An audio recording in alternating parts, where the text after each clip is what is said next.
Louder! And it's time for the Gore N More podcast. Gonna have a good time. Gonna have a good time. Yeah, we're gonna have a good time. We're going on now. A ball break, walking hand in hand in the moonlight. We'll be the sweet soul there. I swear we'll never part. We're going on now. A ball break, running in the sand, feeling alright. And gobble, gobble, gobble, Gorehounds. How's it going? Welcome to the Gore N More podcast. I am your not-so-mean Fluff Master Supreme, Big Johnny D, bringing this shit show in. However, I'll bring this shit show in alone. For with me, as always, are my beloved horror homies. Let's see. Do I have anything for Thanksgiving? Something with pilgrims. Turkey slap. Turkey slap. Turkey cocks. My terrific turkey slaps. I don't even know. Fucking A, dude. You're terrific Welcome. turkey cocks. Just say Yeah. that. Terrific turkey cocks. Jesus Christ. Now that's a mouthful. Yeah, right. That's Let what me she just say, said. welcome to the shit show. Today is November 20th, 2023, and well, we're going to have a very fun episode. Today, somebody's phone's going off in the background. But I'm sharing us. I know, but mute your Oh, shit, shit. son. I am not sharing at all yet. What You're the good. fuck am I doing? You're good. I think Brody being here just kind of got me all flustered now. Yeah, as y'all can Oh, see, Got our that beloved, sexy Aussie here. our beloved I see the doppelganger- condensation running in your camera there, Chad. Yeah. Yeah. Our beloved Scuba is out. He's hurt. It's not that he's not feeling well, but he's a little sore and he's going to get himself checked out. So wish you the best, Scoobs. Hope everything works out well. Yes.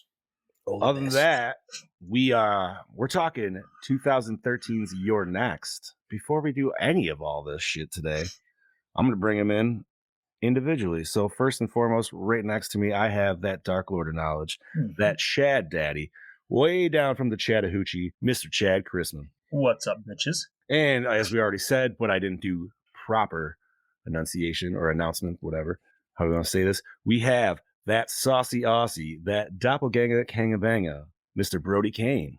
Howdy, little motherfucker. Sorry, the computer must. Yo, fuck yeah, man. Not And, bad. Not bad. Thank you for joining us on your day off, homie. Thank you for having me, gentlemen. It's Oh. a pleasure. Having We you, man. I love told it. you. We love you having you would- on. You should never have to ask. You just tell me, hey, I'm off, homie. Cool. Good. Get in. You know what you're You're doing? welcome anytime. Welcome anytime here. Yes. Much appreciated. And we have that killing machine, that beloved Meat Mountain, Mr. Bobby Amone. Good evening, fuck nuts. And yeah, so like I said, today we're talking 2013's You're Next, but we can't do that before we talk about what we did in the past weekend. However, once again, Scoobs is out, so I got to pull in his variant. So, variant Scuba with the old cheesy self. Bring it in. Ladies and gentlemen, it is now time for your Delicious. I had pizza for dinner, so Oh, nice. You know what? We always say that we're going to eat it while we do that, but it never like lines up because, you know. I was thinking Shit about it for a hot second, but I was hungry. I had quesadillas instead, so still not bad. Still a little cheesy. I took a nap on the couch, so. Fucking A, dude. Chad Eddie, how the hell you been, man? What'd you do this weekend? Not much, not bad here. Just, worked like usual. Had a nice 3-day weekend. Friday, me and the wife were just sitting there. I got the kids off to school. I looked at her and like, I'm kind of bored. She's like, I'm kind of bored too. I'm like, want to play some Mario Party? I'm like, sure. So we got the Switch out and we, have it set up to the TV downstairs and played some Mario Party. And next thing we know, it's like 2:30, almost 3 o'clock in the afternoon. It's like, shit, we got to get the kids here pretty soon. Hell So yeah, dude. literally all day was just sitting there playing Mario Party. So we didn't do much aside from that. Let's see, what else did I do? Saturday, took the kids bowling like we do every Saturday. Went and helped her friend Crystal kind of get her house rearranged. It's pretty chill. Came home. Harper's been wanting to watch Encanto. or Encanto, or however you want to pronounce it. Hanto. She's been wanting to watch that again for a while because it's been on TV a few times, and I'll turn it on, and she'll sit there and she'll cuddle up and she'll start to watch. And I'm like, sorry, you got to go to bed. It's bedtime. So I made the promise to her that we'd watch it, so we watched it. It's not a bad one. I like it. After a couple more viewings, I feel like it just gets better and better each time you see it. Yeah, it was one of those ones where I was a little standoffish at first, but then I actually sat down with the kid and I was like, you know what, that wasn't too bad. Yeah, give it another chance. You'll probably like it a little. No, more. it's solid. I don't think I really did much else this weekend. I'm still playing Gotham Knights on PS5. I'm getting kind of bored with it. Already? It's very repetitive. It's just, and I'm sitting there, I'm like, this is fun, but it's getting kind of boring. Just doing the same thing over and again. And it just occurred to me, it is exactly like that fucking Avengers game that came out a couple years ago. You mean the one that won't be available anymore because they're gonna take that shit off because they knew it was so bad? Yep. Yeah. It's almost exactly like that because you're just doing the same thing over and over again. I hate grindy games like that. It bores the fuck out of me. I mean, honestly though, like as much as I love the Arkham games, that's what they were too. It was just a bunch of fucking fighting around and some other shit. Not quite like this though. And the controls in this are a little clunky too. You just need Spider-Man, bro. I do. I know. Maybe Santa Claus will bring it. I'm just not in a rush to get it right now. No, absolutely. I get it. I'm sure there'll be Black Friday's sales on that shit, dude. There is on MK. I saw that. Dude, there's a fucking there was a Walmart PS5 bundle with Spider-Man 2. The same price I paid for mine. Like, god damn it. Yeah, but you've had yours for like a year now. Yeah. So. But yeah, no, not much else. Sunday, just did a little house cleaning, hung out, and then watched this awesome movie, which I'm actually pretty excited to talk about because I didn't know what to expect. And yeah, it was your first time. Yeah, and Steph watched it with me, so she had quite a few good jump scares. Nice. I kept track 6 times. 6 times. Really? Nice. I like that. It would have been 7 times. But Harper came out in the room and she was distracting Steph, so she didn't see the one part. Yeah. That's a maybe then. That would have been 7. Guaranteed. Even a minute. She's like, yeah, if I was watching, I would have jumped. Okay, fair. Nice. But yeah, aside from that, not much else is new. Got a nice short 3-day week here ahead of me, and then followed by a 3-day week after that because where I work, a lot of people, they hunt, and it's deer season, so a lot of people will be off hunting deer, and I will be at home doing nothing. Yeah, our deer season for gun opened up this past Saturday. Ours opens this Saturday. Gotcha. Nice, dude. So, the wife. Oh, yeah, that was awesome, dude. That was a great jump there. So, I'm just going to pass it off. Let's talk to that saucy Aussie down under there. How y'all doing? Yeah, fucking not much been happening down in my neck of the woods. Let's see. I'm really struggling to think of shit that I've been doing. Essentially just watching bulk films as per usual. Fuck, what have I been watching? You know what? Now that I got you face to face here, and this kind of goes with your slice of life, but how is that physical of Texas 22 that you got, bro? Do you know what? It was actually not bad at all, mate. And it's because I wanted you to watch it before I decided to purchase. Seeing that you but I will admit there's a couple of spots in it where it's a little bit grainy, but it's somewhat kind of feels like it adds to that style of the TCM franchise, that grainy old school look when you think about the first film, if you know what I mean. It adds that sort of, but it's like a new age grain to it. If you I don't know if it's just my TV or what, but it wasn't enough to put me off. It was actually really good on the screen either way because it's obviously the Netflix transfer. But it feels good to actually own a physical copy of it because Netflix are a bunch of useless idiots. They won't actually release their stuff on Blu-ray. So, in saying that, very good, Mr. Johnny. I suggest you purchase one, mate, because you won't be disappointed. Hell yeah, that's great to know, man. Yeah. fuck, what else have I been? I'm so fucking boring. I haven't been doing much at all, really. Like I said, just watching bulk films. Ended up getting that Hellraiser set, the new 4K box set. I'm They so released that jealous. to get- I still I'm gotta so get that. jealous. Yeah, it looks so good on the screen. Because I don't have a 4K player, so I still got it, but they were able to give me the Blu-ray version as well. So it was great to go back and watch Part 4, the work print of that, and see Okay. what the original vision was behind it. And it for me personally, it works a lot better than the theatrical cut because they cut a lot of the space shit out of it. I don't know if you've seen Part 4, It's been a but minute. yeah, the majority of it's pretty much like in space, where this starts off in like as a period piece and how the box become to be made. And then it jumps into the present day, and then it skips into the future after present day. So it's like 3 different timelines. It's actually really interesting what they were doing with it at that stage. And I do believe that Part 4 is the end of the franchise. Well, it should have been, essentially, Agreed. because the rest of the films are just straight to DVD shit. Is that where they Um, started going to space? Was after 4? No, number 4 was space. Oh, what? Okay. Yeah, but in the theatrical cut, they play heavily on the space thing. But in the work print cut, it starts off as a period piece film, like in the 1700s or something.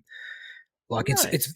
like very posh people like talking about how they were able to make this box and summon a demon back, and then it skips to the present day where it's all about the bloodlines of those people who made that previous box, and then after the present day that we get, it skips to the future, like in space. So yeah, it's a bit of a mind fuckery, but once you see it, it all makes sense, and you're like, this is actually a better flowing type of film, because they're back and forth in the theatrical cut, like they're jumping from space to a period piece to the present day, then back to like the 1700s and space. It's all over the fucking shop. So No yeah. shit.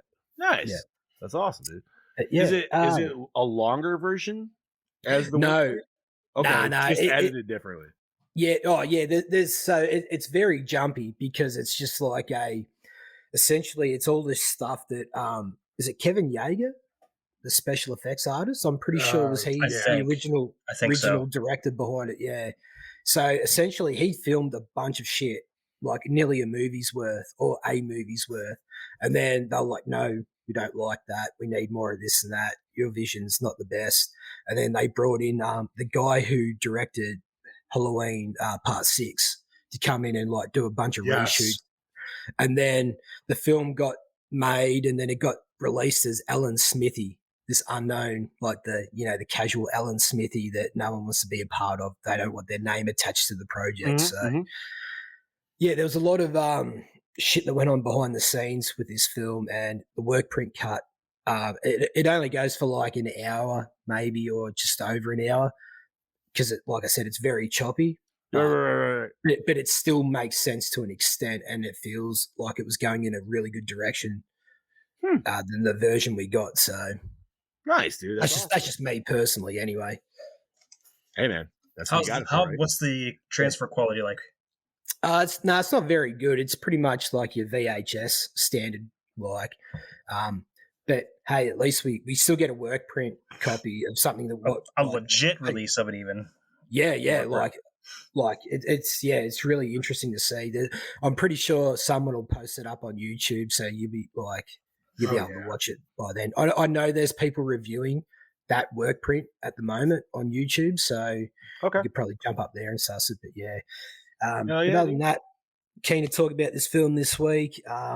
One of them films I really appreciated when it first came out. A lot of hype going in behind it, and it succeeded. So enough about me. Bobby, what have you been up to, mate? Well, I also, just like Chad, had a 3-day weekend. I had Friday off, so my mom and I got a bunch of shit for the house for the winter. I got a new drill set, we got a new snow blower, and all that stuff, and we only got it for $80. So it was a good day at Lowe's. My mom got like a credit card because we had a problem with a washer we bought. So they gave her full amount back on that. And then so we was like, well, we're going shopping. So we went shopping and we robbed them blind. There you go. Nice. Hey, I ain't afraid to admit it. Saturday, me and Rebecca were in New York City all day for a friend of ours' birthday. We went and had lunch with them, and then we fucking went out to dinner, and then we went drinking. Nice. And There at you go. one point, my uncle's like, "Do you want to work tomorrow?" I'm like, I'm like, I'm not getting up. That's not happening. And then Sunday, I had football Sunday here with family and friends coming over for sliders and pizza, and then that was it. And I got to watch this wonderful movie, which not my first watch. I think it's like my second or third, and that's what I'm here to talk about. To keep it short and sweet. John, what about you? Oh, let's see. What did I do this weekend? Friday, didn't do shit. Saturday, I worked on a parade float, which was nice. Didn't go. I didn't feel as me and my buddy didn't feel as fulfilled though when we were kind of done with it, because like we've never done a float, and everything that him and I've always done together, like we kind of have like grander expectations and time and money. Well, unfortunately, we only have the expectations this time and not the other two, so doesn't really like not really hitting. We didn't have to make anything, and you know what I mean. I feel like that's what like gives us our drive, is to like actually create something. Where this is just like, all right, let's slack a bunch of shit we already have and like make it look like Christmas puked all over it. All right, cool. So, but that was fun. That was cold though. And then did a bunch of fucking gaming this weekend, dude. Been grinding on my Halo because they got that seasons, dude. MK's got that season fucking going on. And then a little bit of Ghostbusters in there. Sunday, I worked in the morning, picked up some sweet OT, came back into town, and my sister and brother-in-law reached out and they're like, "Yo, you want to go see Thanksgiving?" Which was an absolute fucking yes. So I went and saw that movie yesterday, and it was awesome. What's up, Seb? Hello, sir. And everybody else watching, by the way. Yes, hello. Thank you all for joining us. It's always a pleasure, and if you could do a solid, if you want to give us a share, it would also be super appreciated. But yeah, watched Thanksgiving yesterday. Gotta say, like I told the boys, but I'll try to keep it short and sweet. I'm glad to see Eli Roth put something back out in theaters. It was awesome. It was a fucking great slasher. It was brutal. It was fun. It was funny. How was the popcorn? So I knew that was gonna come up. All right, so yeah, dude. So this is my dumbass. No, I'm not gonna lie. Obviously, I went in a little fucking feeling pretty decent. So I'm watching the movie, dude, and I'm probably like a third into the bag. And then I ate this one piece of popcorn that just, it was like a record, like dude, like I was taken out of the movie and everything. Was like, what the fuck did I just eat? And it was the nearest thing I could think of, because obviously I've never actually eaten it, but it almost tasted like fucking mold. And I was like, ugh. Right? So I'm like, what the fuck, dude?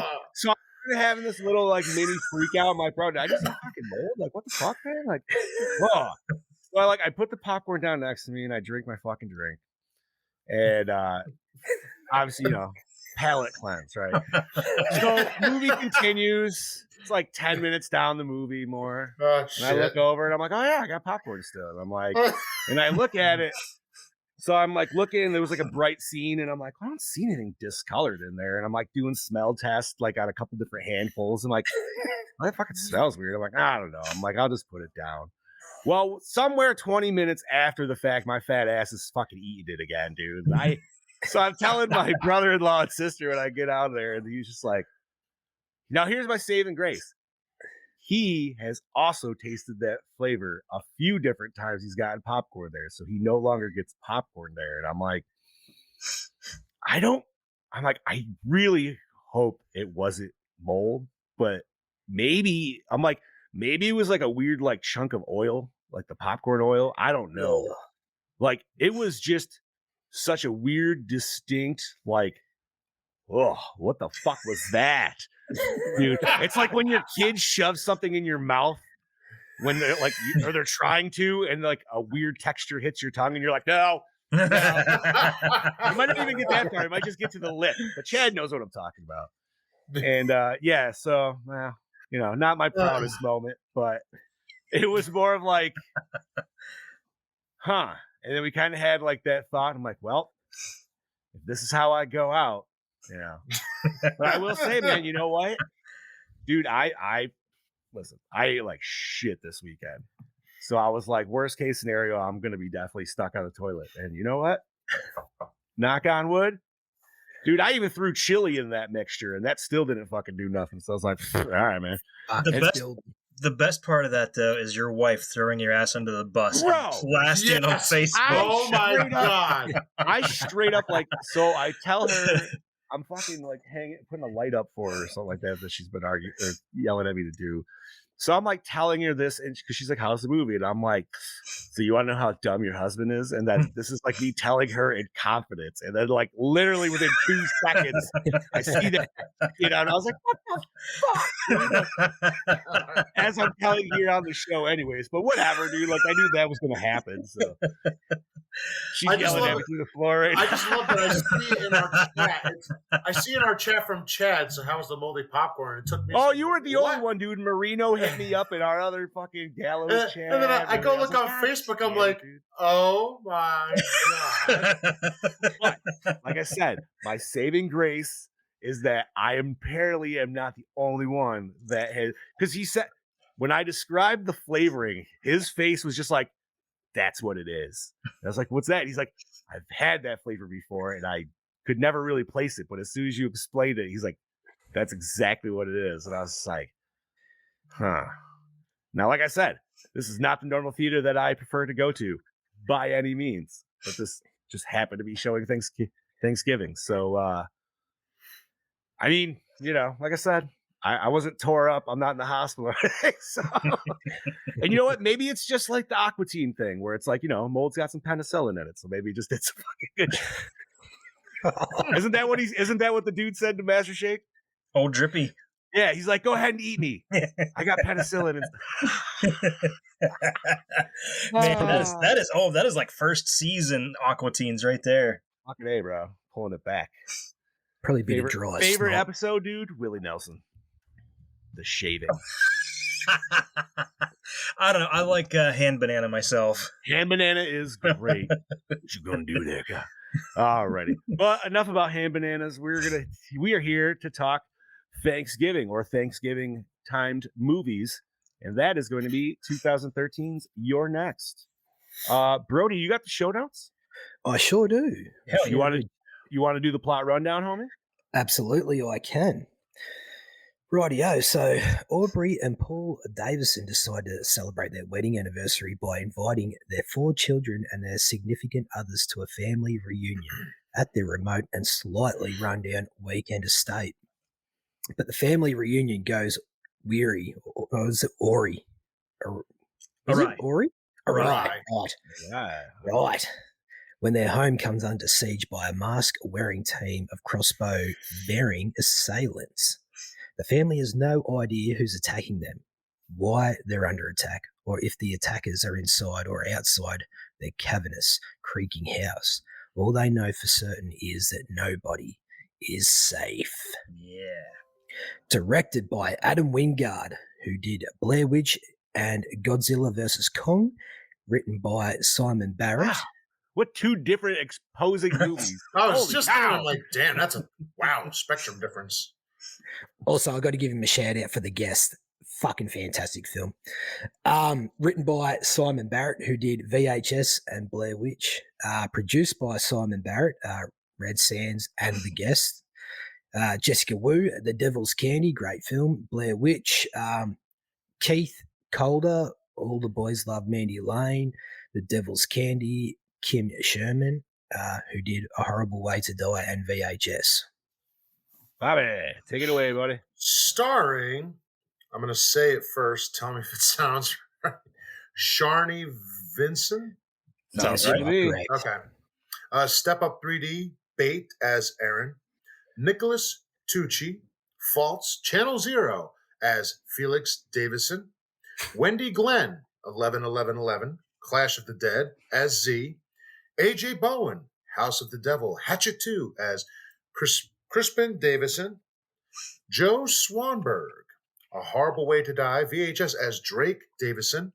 Rob Moran, Kingpin, Days of Our Lives as Paul Davison. Barbara Crampton, Suitable Flesh, The Young and the Reckless as Aubrey Davison. Restless. He did say reckless. He did fucking get me. I feel like God that's a comedy, isn't it? Sarah Myers, Spider-Man 3, Friends with Benefits as Kelly Davidson. Amy Semites. Close enough. Hittite. Alien Covenant, Pet Cemetery as Amy Davison. T.I. West, director Ty of West. X and Pearl. Ty West. Whatever! T.I. West. Sounds like a rapper. It sounds better as T.I. West. Tarek. God damn it. Lane Hughes, A Horrible Way to Die, VHS as Tom in Fox Mask. Elsie Holt, VHS 2, Phantom Fun World as Craig, Lamb Mask. And Simon Barrett, VHS, The ABCs of Death as Dave, Tiger Mask. Body count total, we do not have Oh, shit. I forgot to update that. It's 15. 15. That's a You heard it solid here. amount, dude, for really like thinking about like there's not that much, like that's almost the entire cast. 10, Yeah. 10 males, 5 women. Thank you, Damn. dead meat. Yeah, buddy. Chad. Music by Jasper Justice Lee, A Horrible Way to Die, The Nobodies.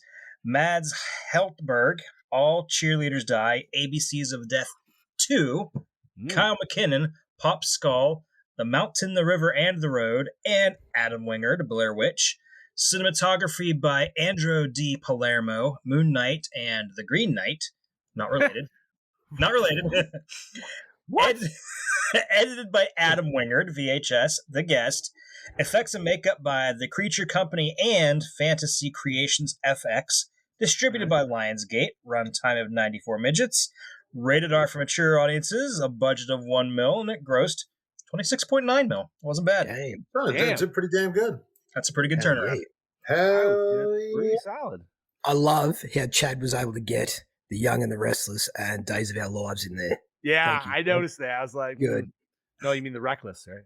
Yeah, the Reckless. Oh, fuck shit, up. sorry.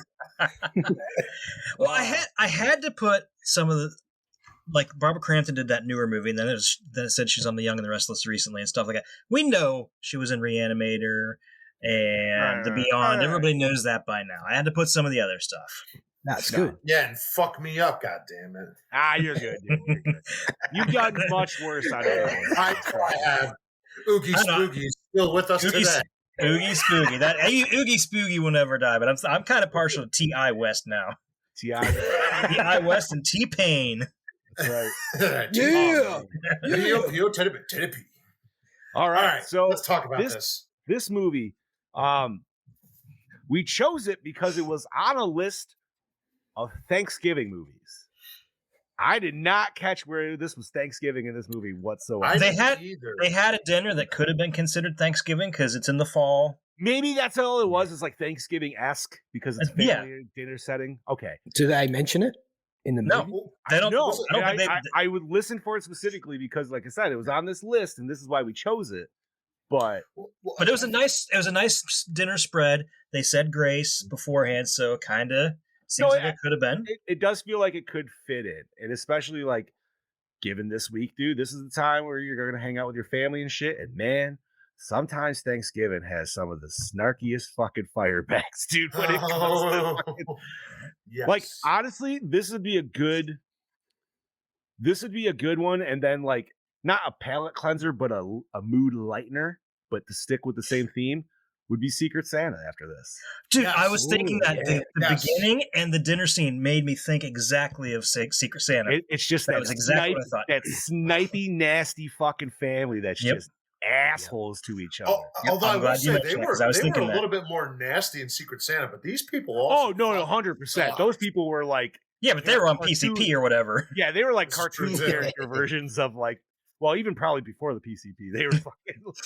But no, like this one, like the brothers are douchebags and everything, right? Like the parents aren't really snipey or anything, but it's No, more they're- like the siblings and Those shit. brothers don't just dislike each other; they fucking hate each other. Yeah.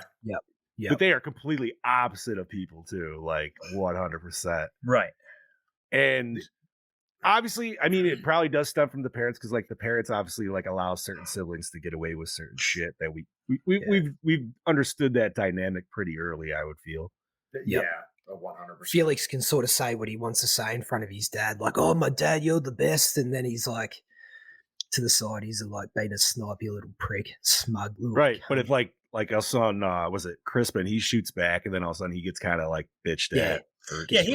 And I think he definitely had that middle child thing going, the way he was looked at and treated. Yep. See, I couldn't tell if he was. Yeah, maybe. See, I don't know. Who was the young? Because like obviously you got 4 brothers, right? I'm pretty sure Felix is the youngest. Yeah. All right. Did I fuck that up? Is he the one that gets Felix was the head? No, that was the boyfriend. No, who is the oldest brother? That's right. I flipped. Wait, who was the sorry, I was talking about Drake there. Drake, before. yeah, Drake. Oh, Drake was Drake was a like, dick bag. He was the guy his that got dad's the penis. arrow in his back. Yeah. right? Which he deserved to have the whole time. Not even a question. So I love this movie, straight up, stand up. Yep. That scene, I know we're kind of jumping around, but we do that. So that scene made me laugh though when they were going in front of the window with the chairs, because I'm like, why is nobody army crawling? Yeah. Like that would seem so much simpler than picking up a fucking chair and trying to use that as a fucking shield. Well, I honestly just staying under the window. Honestly, I think everybody like the girlfriend, who obviously Erin throughout the whole movie, I had a feeling she knew that these people were too stupid to do that. That's probably why they were told to do it that way. Yeah, but I mean, like she was pretty much leading the charge at that point anyway, so they would have probably listened to her regardless of what she said. This is true, but even the like fucking parents, because when all this shit is going down, they decide it's a good idea to set the mother down for a fucking bed rest and leave her there by herself. Like, the fuck?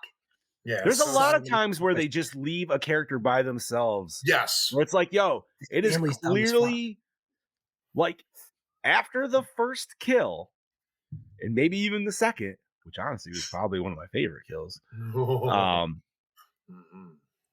Like, yeah, you know that you got intruders going on in this house, right?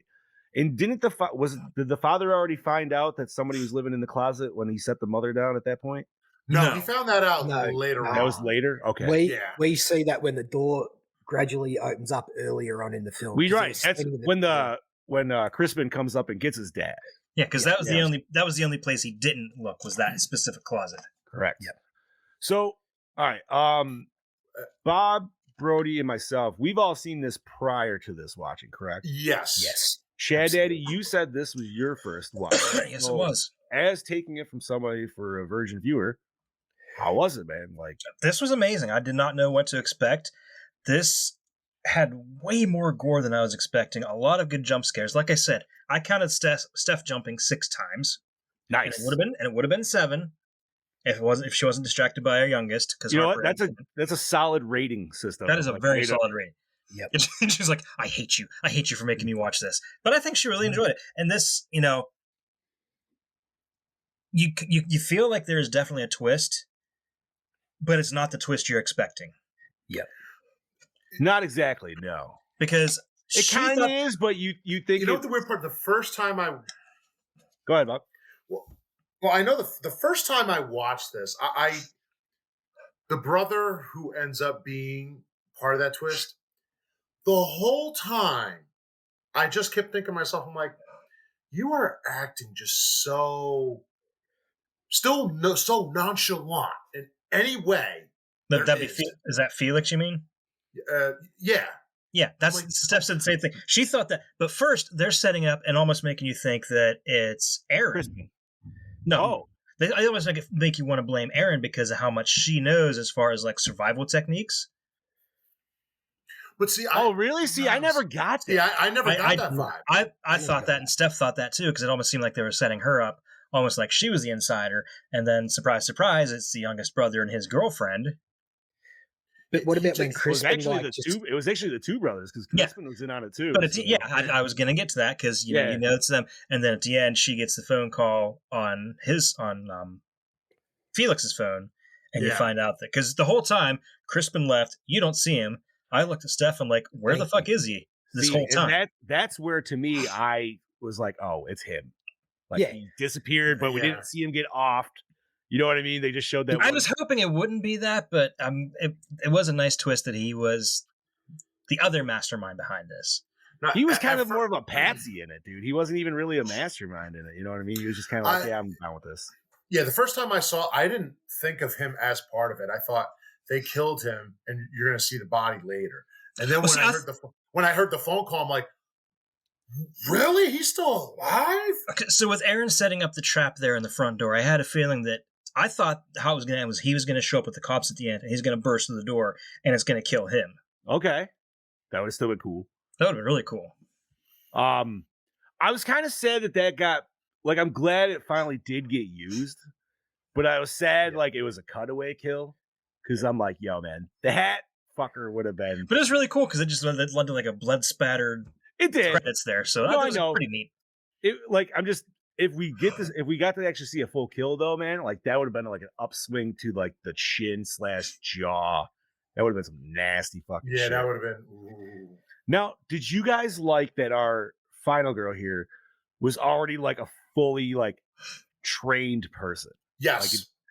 Because I was wondering, because like I liked it, but I feel like, you know, maybe some people would be like, oh, that's too much of like a easy pass off, but it's like it's not though. It is. Well, see, but when she explains like her upbringing, like I don't know, it just her being prepared for basically any sort of thing just added more depth to her. So I was like, that's fucking cool. I thought that was so cool about her.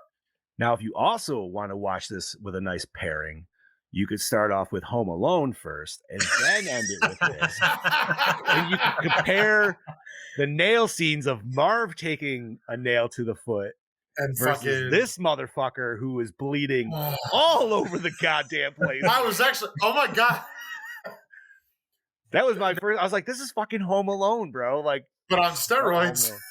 I mean, we already have Violent Home Alone, obviously, yes. But well, yeah.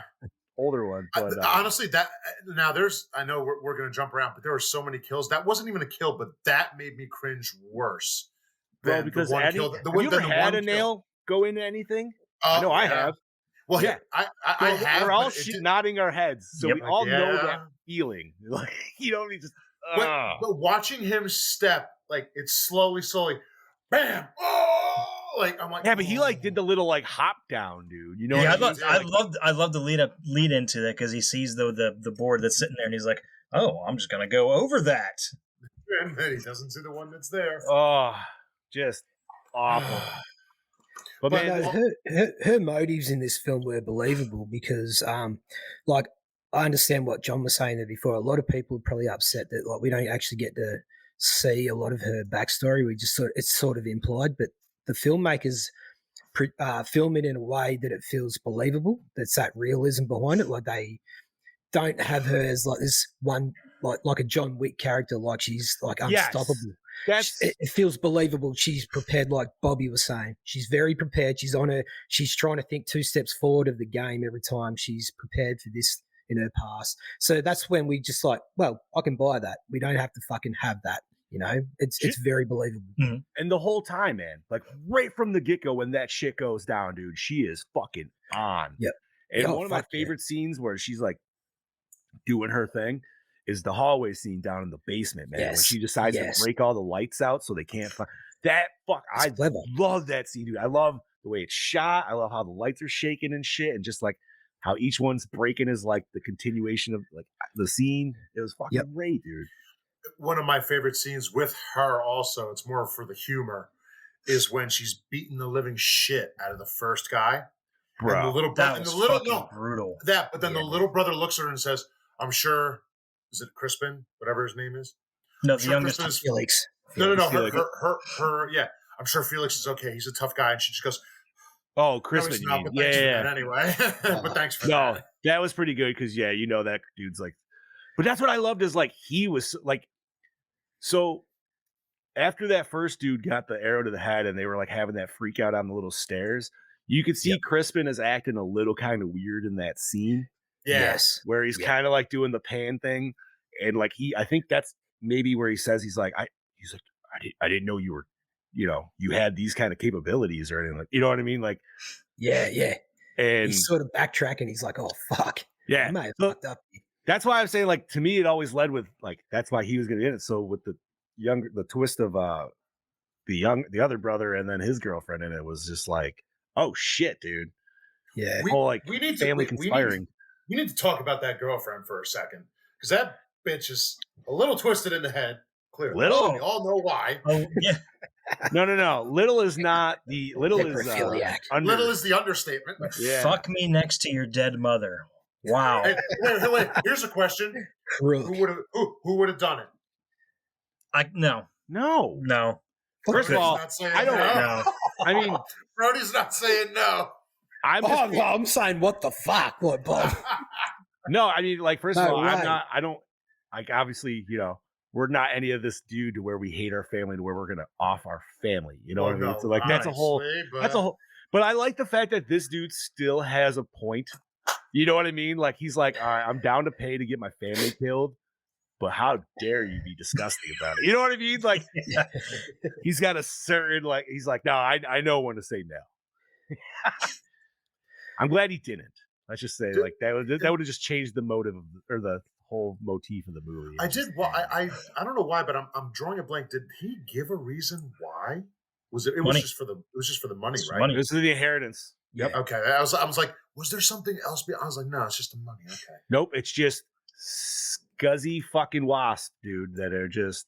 If there was an underlying reason, we were not aware of it. Okay, that's what I figured. Besides, honestly, it's probably just it's money, and your brother and your sister are dicks, and you just don't like them, and your mom's a drunk, so she doesn't matter. You know what I mean? Like, I don't know. I love when he's explaining to the guys, like, I will give you more than what I told you I'll give you. He's trying to justify why that guy's dead brother is on the fucking thing. So even starting it off, man, this movie starts it off. First of all, we literally start off with a fuck scene in this movie, dude. Yeah, Like, which I want to talk about, because that what was going on there, bro? That was hilarious when you look at the fact that she looked very unsatisfied afterwards. Yes. Yeah, a little bit. She was like not enjoying it. No. And he definitely looked like 20 years her senior. Well, yeah. They said, a little later, he was her college professor. He left his wife for her. The dude, the neighbors? Uh-huh. Well, there you go. There's your answer. I think it was when that they were driving. College professor? Mm-hmm. Really? I think it's when they were driving up to the house, like in the scene, like right after it. Oh, yeah. No, you are right, Chad. Yes. Fuck. Wait, I thought they were talking about like how Crispin was a professor and she was the TA. I don't think. I thought they were talking about the neighbor. No, I thought they were talking about them because they were like, they how'd said you guys get together? But I thought they said because I thought they said he left his wife. Yeah, no, you're right. Is there two teacher dating student situations? That's what I'm thinking. Okay, that's weird. That's definitely weird. I don't know. Because I definitely remember the at the dinner conversation about Crispin. Yeah, he's like, yeah, she was my TA, but they're not anymore, and that's because it was and that's when the thing's like, oh, it's unprofessional. Sorry, what was that? Yeah, right. I'm not gonna lie though, like I hate being in the midst of that if I'm like in it. But if I'm a side person, bro, I'm just sitting there eating my potatoes, like, yeah, you're eating your moldy popcorn. Right, you know it, bro. That's where you mentioned the moldy popcorn. All I can think of is it sounds like somebody snuck like a little crumble of blue cheese and just popped it right in there. Maybe that's what it was. So you know what? Funny maybe it was a skin because tag. the guy seemed a little. Dude seemed a little pissed off when he gave me the popcorn too, because I told him I don't like extra butter on my popcorn. It's too fucking greasy. I don't need it. It is. It already comes butter. And the dude's like, "Oh, you want butter?" I'm like, "No, man, I'm good. Thank you." And then he proceeds to fucking apply butter liberally all over this motherfucking thing. I was like, it's like that scene out of Road Trip with the French toast. Yeah, oh yeah. And so I was like, I asked for no butter. He's like, Like he just gave me this look of like pissed off. I And I'm thought you like, said Mo butter. yeah, right. And he's like, oh, and I was like, oh, never mind, man. Like you guys know me. I'm like, I'll deal with it. I'll take it. He's like, well, is that what you really wanted? I was like, well, clearly no. That's why I asked for no butter. So maybe that motherfucker threw something in there, dude. You know what I mean? Yeah, Like, he definitely There's some gave you mouth something shit in else. it. what if they had? Yeah, like. What if just for like customers that they think are assholes, they got like something little? Maybe that is, dude. Maybe it was just like a chunk of blue cheese because I hate that shit. That's gross. That would is be a great Blech. fucking prank to pull on someone. Oh, until they throw up. Gross. But no, man. All right. So yeah, going back to this movie, man. Like the kills, Oh, I feel like, you know, besides our intro kills, which were great, I think it was like a good setup, especially with the music and shit like that. It fit that very good home invasion style movie. You know what I mean? Where it set off the pace. If there was any disappointment, it's that a lot of the kills were off screen, but you immediately see the aftermath of it. So yeah, so that didn't bother me as much because, like, dude, we still got a fuck ton of gore, man. And honestly, like, I know we're gonna bring this up later, but dude, I gotta mention the kill to the daughter of her running into the fucking ripcord is possibly the most hated. Like, bro, yes, golden kill is Blender. Obviously, Of course. I feel like that's the obvious. But I feel like this is like the unsung, just like my jaw dropped. I was like, oh. Yeah, right. yeah, Because it's not a saw trap, but it's like she did it to herself. You know what I mean? Like that. It's just that much more like added level of fucked up to it. And it's that build up to that scene where she has to get a big fucking run up. But the thing about it is, and it's in my notes, that it was Felix's idea to send her out there running at full blast. He literally sent her running into her own death. Well, no, he tried doing the one brother, and then she's like, "How come nobody picks me? I'm the fastest." And then she was like, "I've got a knife in my fucking back. You know I'm the fastest." Like, even at that scene, like with the father being like, "Yeah, you could do it." I feel like that's a weird take from a dad. Like knowing like if you got some people out there that are like trying to kill you coming from outside in, are you gonna send your kids out there? Fuck no, dude. His family's not at all. No, they are, and they're selfish too. Like that's the whole like kind of motif of it. Like the dad never really comes off as an asshole. I don't think in any of the scenes. Well, he definitely comes off as someone who doesn't think. Well, he's obviously concerned about his wife and shit like that. His wife. I understand that, but I'm concerned for my wife. But my kids ain't running out the fucking door for no reason. But man, that scene is just like, I don't know, and especially because like, yeah, you don't see that contact, but man, just to see her like gaping, it's not instant death. You know what I mean? Like that's the worst part. Yeah. Like this is. Yeah, I also love choking through it. Attention to detail because that was, and I don't know why I can tell, but I can. That was piano wire, and that shit don't give. No, it doesn't. What was the other movie where somebody set up a bunch of shit like that? I know there was a kill like that in Wrong Turn 4 on the snowmobiles. No, not that one. I mean, it might be, but that's not the one I'm thinking of. Collector, right? Say that again. The Collector on the Simpsons. Millhouse. The Collector had that. Also, wait, what'd you say with Millhouse? I specifically asked for no tomato in this sandwich, and then his arm just goes. Then he's like, "Oh, they didn't even cut my sandwich." Oh, you know what movie also has a ghost ship? Well, yeah, but that was not really like because Collector does it to where like, it's all invisible until there's a lightning strike and you see the light kind of reflect off of it, and you're like, oh fuck, not a bad movie, dude. That movie was fucked, dude. I never saw the second one, and I know they're supposed to be making a third. The second one's not bad either. I've heard it's decent, but all right, so yeah, we got the sister kill, and then I'm trying to think who was it. The mom, I think the mom was killed next, which we did. That was a brutal. It was brutal, but we didn't really get to see anything. And once again, it's the after effect of just like her body sitting with the machete in it. But yeah, and it's like you're next on the wall. I do like serial killer getting your right. Even put the comma. I was thinking about that. I was like, we have a very literate killer here that is very He's all about proper spelling. You know what the funny part about it is? I will say this. So I'm just so curious. Obviously, the movie's called You're Next, and they write on the walls or glass, "You're next."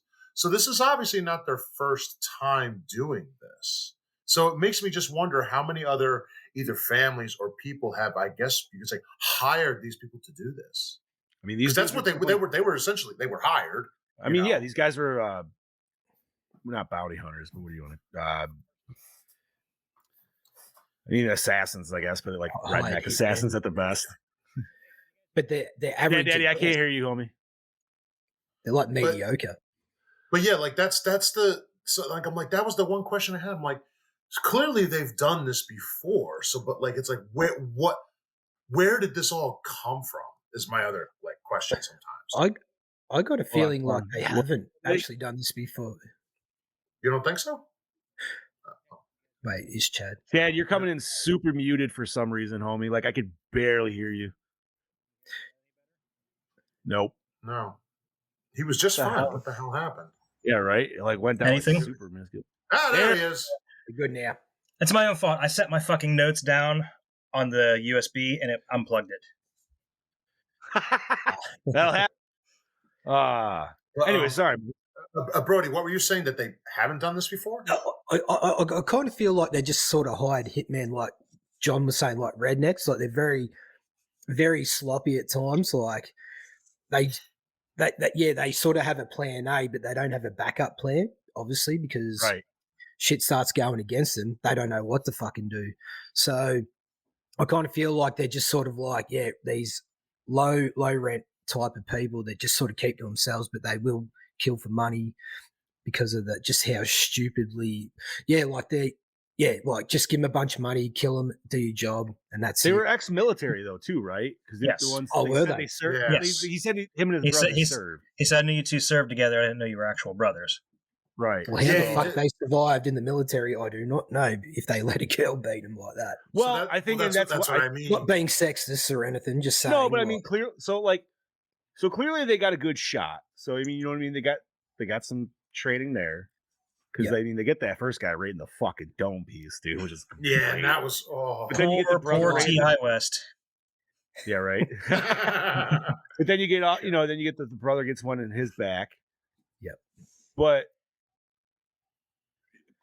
theoretically, she's trained just as well, if not better, not knowing her father in that situation. You know what I mean?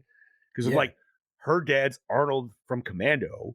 You know what I mean? Like, you know what's going on. Yeah, these guys, they had a couple years training, and that was it. She's been like trained like this literally her entire life. Right. Yeah. So so of course she's going to come out on top of them. Yeah, these guys. That's an awesome throwback to Commando there, Johnny. It's funny because an Australian kidnaps her as a child, so it's only fitting that she ends up being Australian in the end. It makes sense. There you go. That's a movie I got to rewatch. It's been a minute. Commando, Fire from the Hip, baby. I'll be waiting for you, John. That's like one of the best fucking lines, dude. John. What's up, Emily? Emily. You last. So, I mean, all right. So we talked about the piano wire, mom's death. This is where the other was it a sister? Or was it a girlfriend? Who was the other girl that was left up in there with the mother? Is that a sister? I think that was a girlfriend, wasn't it? I'm pretty sure it was. Either way, like, why did they leave her alone in there? I understand they might have not thought somebody was in there, but you still think like, yo, we just found some dead bodies and we just had some people killed. Like, we should probably stick together. Yeah, that's what I was saying earlier. Look, why the fuck would you leave her there by herself? Emily, I see you just got home from the hospital. Hope everything's all right. Yes, hope everything is okay, Emily. Man, got everybody going. Scoobs, Emily. Have a good night.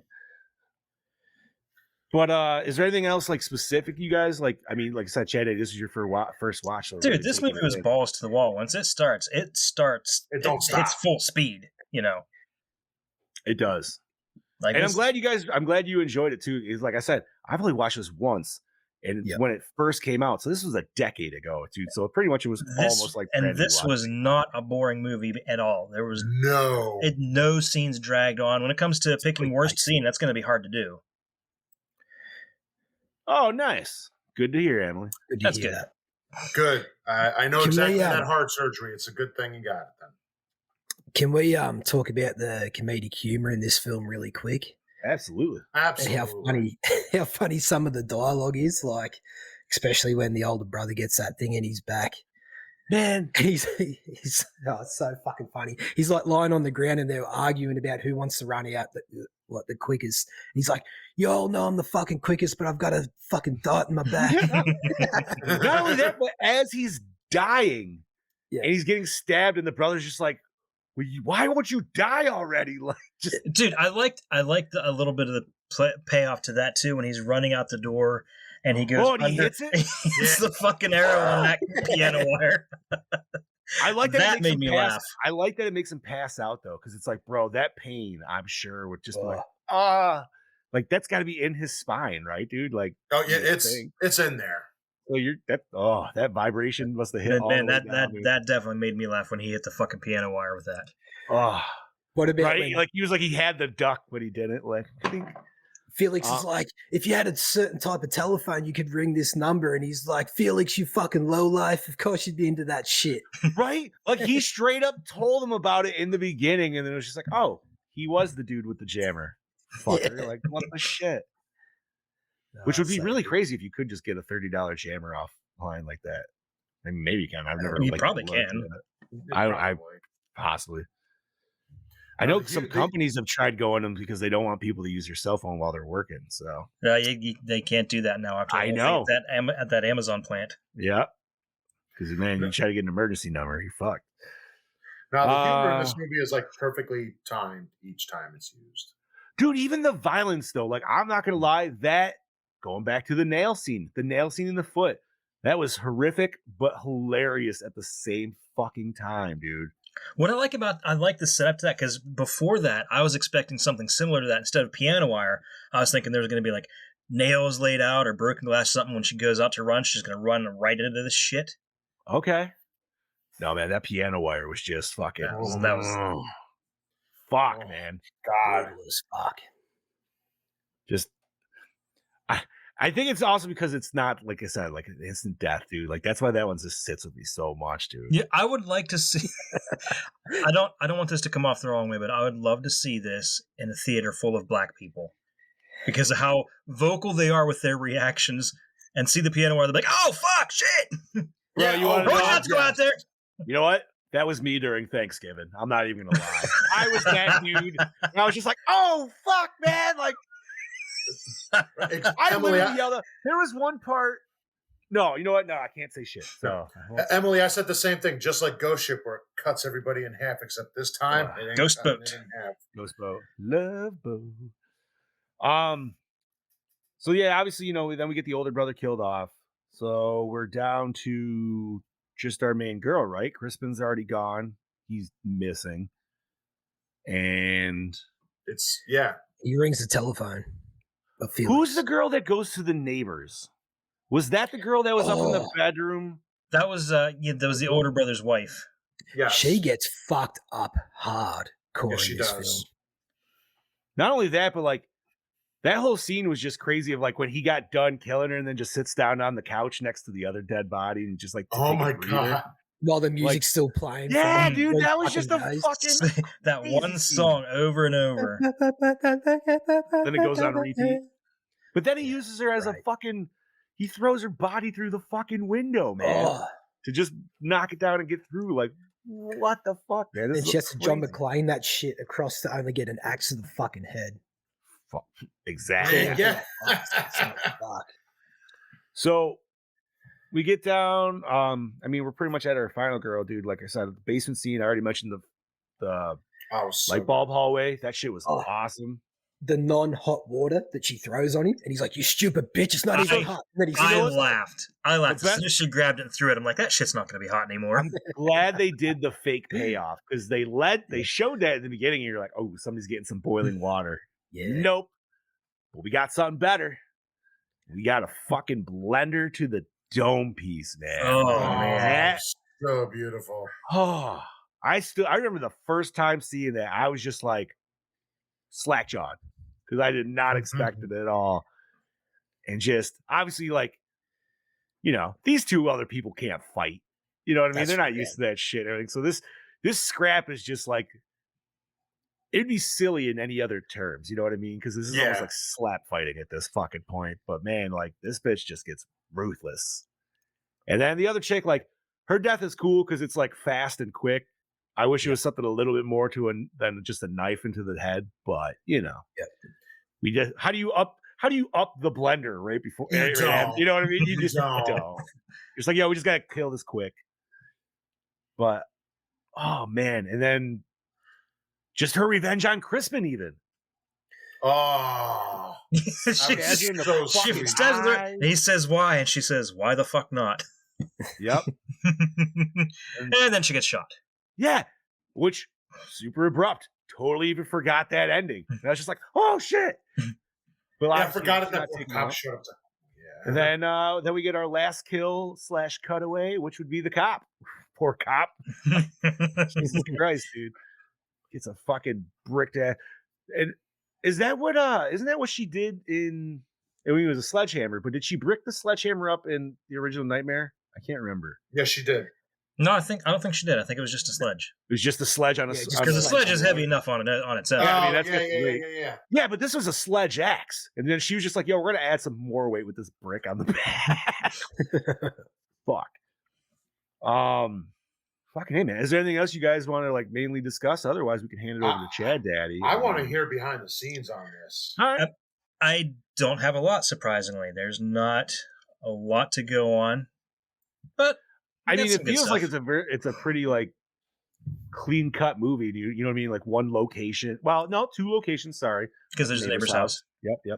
So, well, give us what you got, buddy. So the primary filming location was an antique home that had been empty for 12 years. Wow, Damn. Okay. that's why the wallpaper looked like ass. Okay. Hold on a second. Gotta get back on there. So Sharni Vinson and Wendy Glenn, that was the final girl, and Z, the killer, were actually roommates and best friends before and during filming. Oh, That's awesome. I can hear the conversations. Yeah, I'm gonna fuck you up tonight. Yeah, you wish, girl. Can you imagine the conversation be like, I can't believe I had to say, fuck me near your dead mom. It's like, it's just a paycheck. Don't worry about it. I don't know. I feel like she might be the type of girl that put that on like her Christmas card. She probably dating. signs autographs like that. Now I want to meet her just to get that autograph. But the problem is, like, let's say that dude gave into her kink. Where do you go after that? This is kind of like the blender kill, man. Like, there's only so high you could go. You know what I mean? Like, where are you going after this? At that point, you're digging up graves, doing it on a coffin. But that's Bobby hasn't put any thought into that at all. What other movie did we see where people were fucking your dead body? Leatherface. yeah. There's those people yeah. fucking in the cabin with the dead body. Yeah. It was gross. And then she was like touching the dead body. Ugh. Oh, yeah. well- Disgusting. Anyways, Chad Eddie, what else we got, homie? This premiered as part of Midnight Madness at the 2011 Toronto International Film Festival, where it was picked up by Lionsgate for distribution. However, even though the film subsequently played at other festivals, it was not given a wide release until August 2013. Oh. Wow. See, that's why when I was setting up today's show and I saw the note said 2013, I was like, man, I swear it was 2011, but interesting. All right. Yeah, that seems to happen a lot to a lot of the films we've done recently have done that. I mean, I didn't see it till technically 2014 anyways, because I know my kiddo was born, but she was like just an infant. So it was like one of those days where, doing in the house, doing nothing. So you're like, I'm going to watch this. when you can get away with stuff like that. Fucking right. Before they actually absorb things and get a personality. Okay, continuing on. Both Joe Swanberg and T.I. West, who play eldest brother Drake, and Amy's underground director boyfriend Tariq, are 2 prominent mumblecore directors. A horror genre in which you're next is also included. Mumblecore, or mumblegore in this case, is a subgenre of independent film characterized by naturalistic acting and dialogue, sometimes improvised, low-budget film production, an emphasis on dialogue or plot, and a focus on the personal relationships of young adults. That would explain a lot with his films X and Pearl. I still yet to see those. Same. Great films. I enjoy them. I like them. I recommend watching them. They're on Paramount Plus, but you have to spring for the Showtime extra part of that, and I don't. That's interesting. Like that's the only way to watch them. It's either that or fucking buy them or rent them or whatever. Fine. Yeah, I'll rent them at some point. Did you just mention Larry Fessenden? Did you say Larry Fessenden then? I did not. He's the guy at the start of the film that gets killed in that. He's actually a director. Oh, he is? Yeah, he's a filmmaker himself. Oh, nice. This is also around this time. He also did the movie We Are Still Here. He played the boyfriend of the one couple. That's a good movie too. Yeah? That sounds Hell familiar. yeah. With Barbara in it as well. Yeah.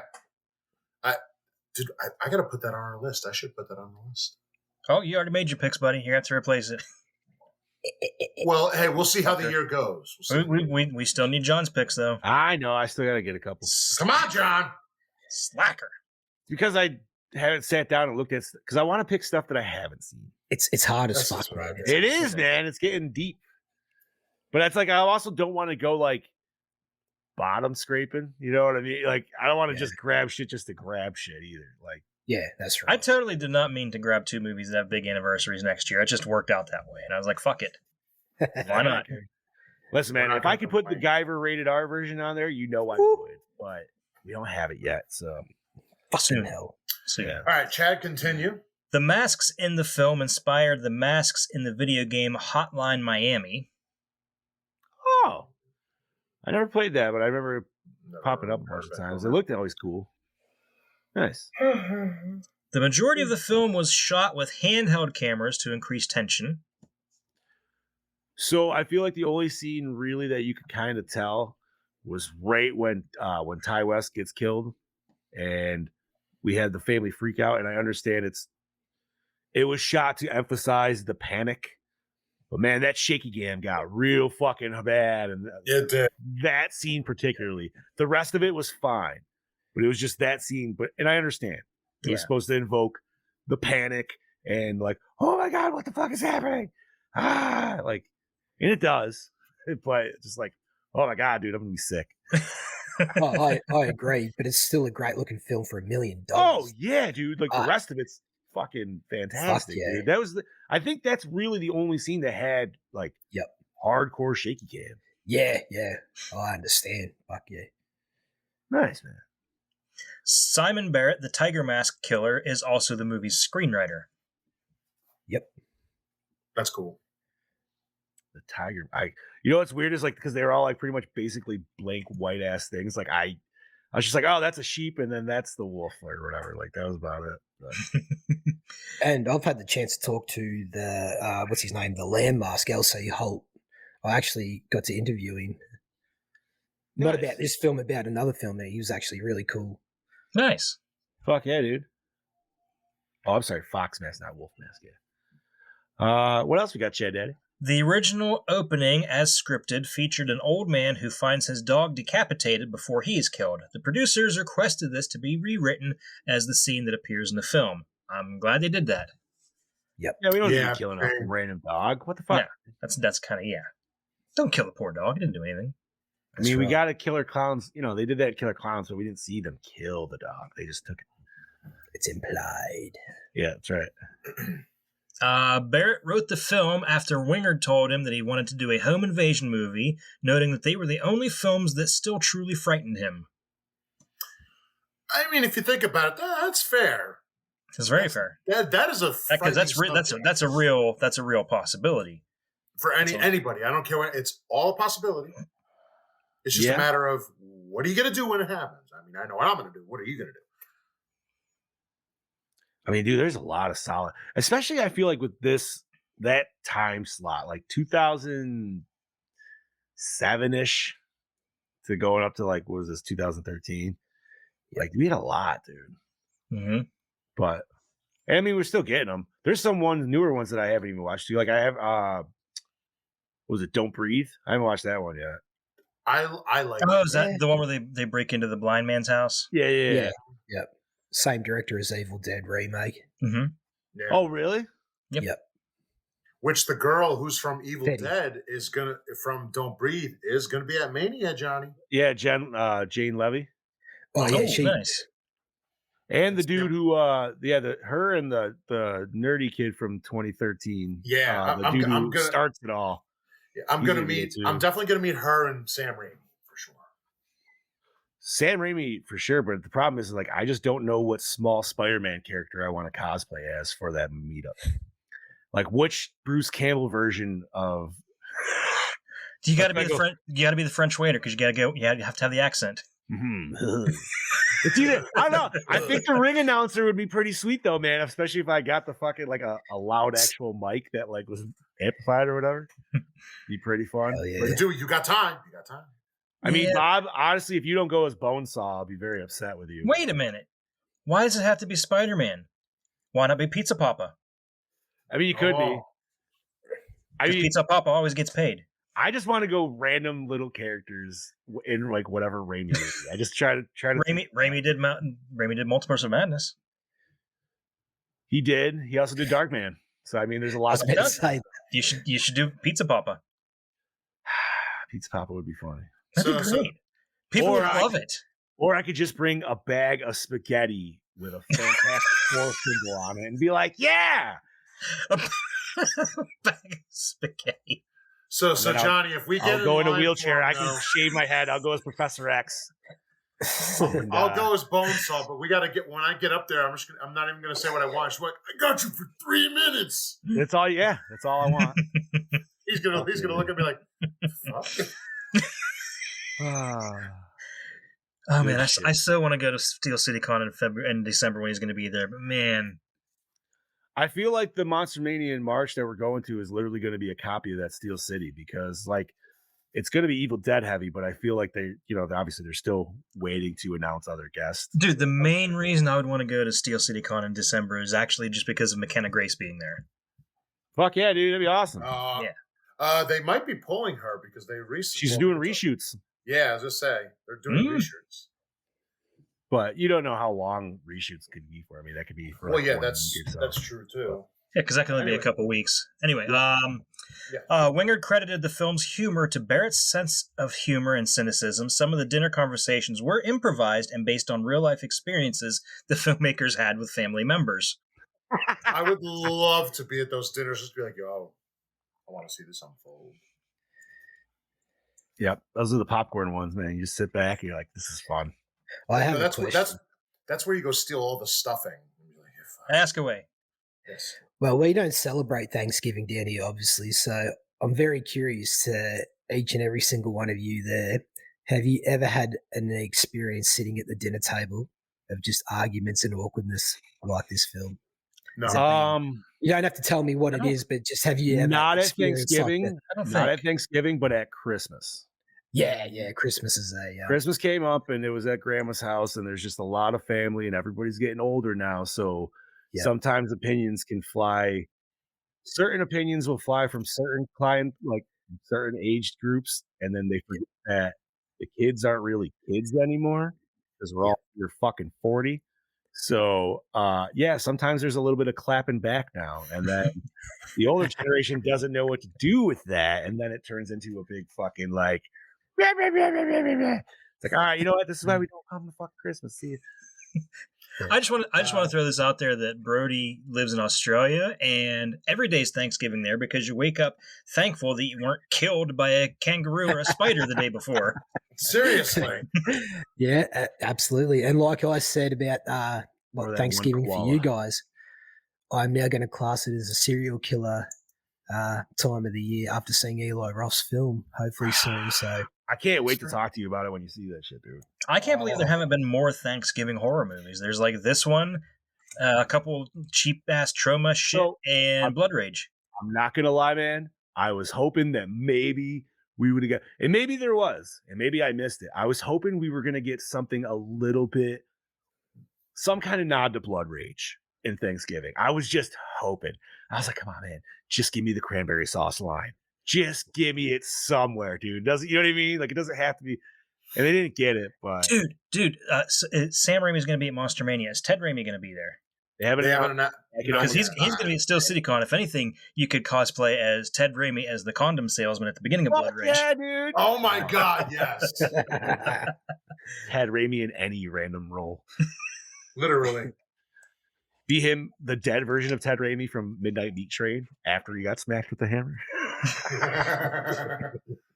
What else you got? What else you got, Chad? The film was shot in 2011 at a mansion in Columbia, Missouri. Filming took place over 4 weeks, and shooting consisted mostly of night shoots filmed from 7 p.m. to 7 a.m. It's a solid schedule, dude. Yeah, that's a long night. Yeah, but one solid month, man. That's awesome. Fucking A, man. Nice. The film opened in the United States on August 9th, 2013, and earned $7 million in its opening weekend. The film closed on October 17th, having grossed $18.4 million in the box office and $8.4 million overseas for a worldwide total of $26.8 million. No shit. Nice. I still think that's decent, That unfortunately. is a solid. That's I'd say yeah, solid. that's pretty Unfortunately, it wasn't enough to get us a sequel, which is what I will be talking about next. There was an idea for a sequel, and according to Barrett, your next two would have picked up right where the first film left off. Apparently, Erin would have gone down for all the crimes that took place in part one. She is on her way to prison, and she's shackled to a group of other women in this prison van that gets attacked. The idea is that the lamb mask killer who got stabbed in his cerebral cortex, the idea is that he's still around, but he just can't feel pain anymore. So he's got together some more of his crew in animal masks, and they attack the van. So it's about her. She's shackled to these other women making their way through the woods, and they take refuge in a meth lab, which has all these booby traps. All these meth booby traps that have been created for the FBI, the inevitable FBI raid. It was going to be set in a meth lab with them using the meth tools to fight back against all these different factions, and it was going to be much more of an action movie. That sounds Why balls to have the we fucking not wall. Fucking wild. I want this movie made now. Yeah, That sounds like how like Strangers turned into Strangers 2. You know what I mean? Like Strangers, like Prey at Night was definitely way more of like a balls to the wall slasher style. Yes. You know what I mean? Like especially with the mask guy at the end. And that almost like that gives me that same idea where like this dude's not gonna be able to feel fucking pain. Like he's almost be like a Terminator kind of like, damn. That would have been interesting, man. Hey, you know who else couldn't feel pain? Francis. I was about to say that. You Yes. Deadpool reference. That's true. God damn it. What else? Anything else, Chad? That's all I got, buddy. Alrighty. Well, thank you for that. My Those pleasure. lovely nuggets of knowledge. I wish I had more because I really enjoyed this movie and wish I had more to talk about. You know what? Sometimes though, like I like when a movie is super solid, but it almost like I love the behind the scenes stuff, but sometimes it's almost cooler when it doesn't have a lot because that's just like, damn, dude, that's a tight knit movie. You know what I mean? Like it didn't have. They stuck to script. They stuck to fucking time slot. They got that shit done, and boom. And I didn't have a lot of chance to research much more of this because I waited until last night to watch this. I don't want to watch it in the morning. I wanted Steph to watch it with me. I just had a feeling it'd be something that she would like, so we put it off and watched it last night. And I don't want to go into spoilers before I watch it. Yeah. That's why on the show notes there was no kill count because I did the show notes before I watched the movie, but I didn't do my behind the scenes until after I watched it. Word. Awesome. Fair enough. Hell yeah. Alrighty, boys. What format was this watched on? Max. Also Max. Would you watch it on, Brody? Stan. It's like an Australian streaming service. Whatever. All right. Yeah. Awesome. Douche of the film. We got a lot of them. Yes. I'm going with There's a lot of douchebags in this film. the younger brother, the one who, mastermind behind it all. I'm still giving it to the older brother. He was just a dick. I was going to say the exact same fucking thing. Drake, yeah. I mean, he does come off as the douchiest person. He's so fucking smug. I want to kill him myself. He was even that way to his own wife. Like he was a dick to his own wife. Yeah. Like I'm not saying like he's a dick enough to where like as your brother you want to kill him, but you definitely would want to slug the motherfucker. That's for sure. And he was still being a dick we're gonna as make he it was unanimous. dying. Yeah, all right. He was dying and he's still being an He's asshole. a fucking asshole. I did love though that line. He's like, "You made me kill my own brother." He's like, "Ugh." Like he sounded so like emo about it. Like, all right, boys. Favorite kill. Piano wire, 100%. You know, that's what I was gonna go. That's what I'm going to. Yeah. Like right off the bat, and even like, dude, the blender's fantastic though. The Like, it's blender's art. great. The blender's great. The decap is great, but I got to go with Drake's death because he got stabbed with like 6 different fucking things, and he Bro, he left had, like, them in there. He had a lot. He looked had like a a lot. pincushion, and he's like, "Just fucking die." I think I want to do something different and go. I was going to say the piano wire. That scene was fucked. I'm going to go with that chick that runs to the cabin and gets like put through the glass. Just Ooh. that whole lead up to The her neighbor's death. house. Ooh, okay. Yeah. So Oh, yeah, fucking she- brutal. Got the axe right to the fucking temple. Yeah. That was like the golf swing style, wasn't it? Mhm. Yeah, dude. Yeah. Fucking. All right. That was a solid one too. Best scene.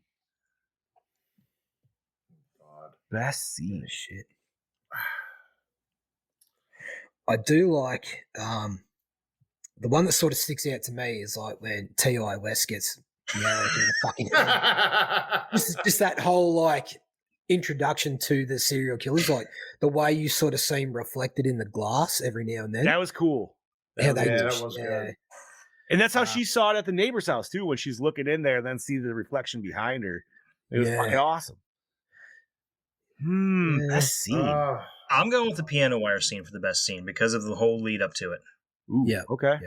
It was very, very tense. Yeah. Almost as tense as the wire itself.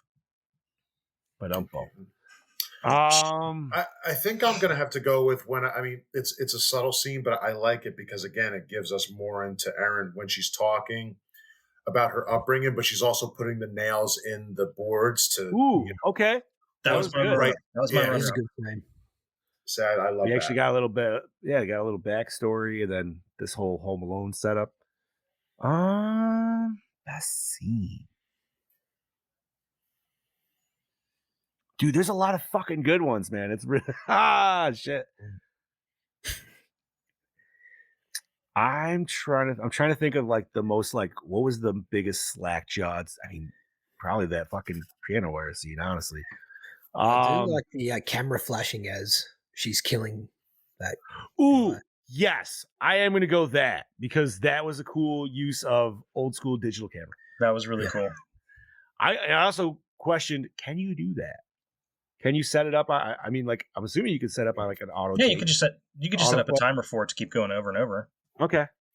Yeah. Like a No, that strobe was light. cool, and makes sense, man. Like this woman is practical, and she is Yeah. using everything and anything at her disposal. Worst moment or scene. See, I don't have a worst moment as in like horrible, but I would say the worst like part is when that guy gets his foot on the nail. Like that. Oh. That's I call it more like a cringe. So like That was very cringe. so I think so if that there- I would it's worse as in it makes me go ow. If there is a bad scene, I think I'd have to be what John was talking about with the shaky cam. But again, Yeah. it was kind of Yeah. necessary for the scene. It was. It is. It's one of those catch-22s because it's like I understand why. No, wait. I'm gonna change it. I was actually gonna say the mom fucking scene. Like I was about to say that. Yeah. Ah, I was gonna say their dumb decision to leave mom upstairs by herself. Ooh, Yeah. Ooh, Yes. okay. Good call, yeah. Chad. Good call. very solid. Once I'll again, think we can another get that. time they leave somebody alone that they fucking shouldn't.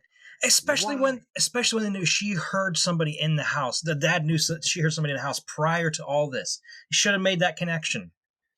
Should have, didn't. Okay, that was solid. I like that. That was a good. Good call. Opening scene, hook you in, boys. Absolutely. Yeah. Yes, from the unsatisfying sex to the slaughtering of both. She was just not impressed at all. No, No. She was like, "Wow, that's it. he gave her She the had a very nice weak she had a nice sauce. pair though. She had a nice pair.